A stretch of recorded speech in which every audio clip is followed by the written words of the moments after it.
Ngamehi today's headlines. The Mighty River Power share offer has opened today and the company could list on the NZX within a month.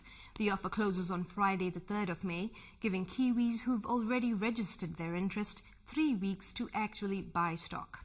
And meanwhile, Labour has announced it plans to reform the electricity sector. However, leader David Shearer won't say what changes are actually being considered.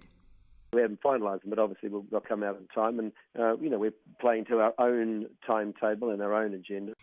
Kim Dotcom's extradition hearing could be delayed even further after this week's court case was separated into 2 different proceedings. The internet mogul will return to the High Court in Auckland tomorrow in an attempt to retrieve some of his seized belongings. His fight for police compensation will now be heard at another date. Vandals have ruined a central Hawke's Bay town's Anzac Memorial. 140 white crosses representing Waipawa servicemen lost in war make up the field of remembrance, and that was blessed just last week in preparation for Anzac Day.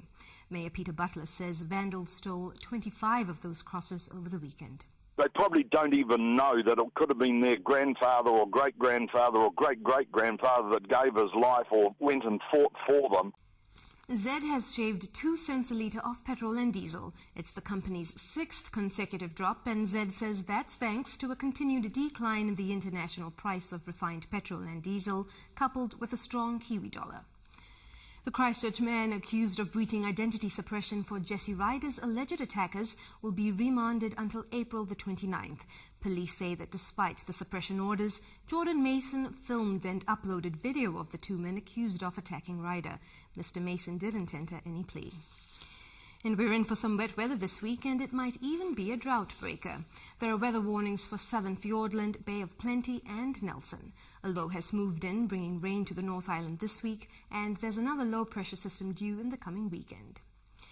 Global military spending last year totaled more than $2 trillion, and that's lower than the year before. The Stockholm International Peace Research Institute says that was driven by major spending cuts in the United States, Australia, Canada, Japan, as well as parts of Europe. China and Russia, the 2nd and 3rd largest spenders, increased expenditure by nearly 8% and 16% respectively. The U.S. Secretary of State has held talks with leaders in Japan as the situation in the Korean peninsula continues to escalate. John Kerry says Japan has joined China and South Korea in calling for a peaceful resolution. I also confirmed to the Foreign Minister that the U.S. is fully committed to the defense of Japan. And to Venezuela, voting has closed in the presidential election to replace Hugo Chavez and decide the country's leader for the next 6 years.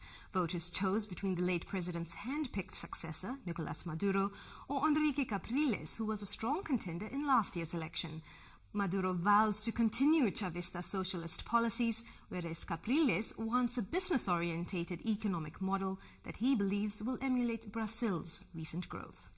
Well, that's it from our newsroom. Ka nui ngā karere mātua mai te whare kōrero rima, mori ora.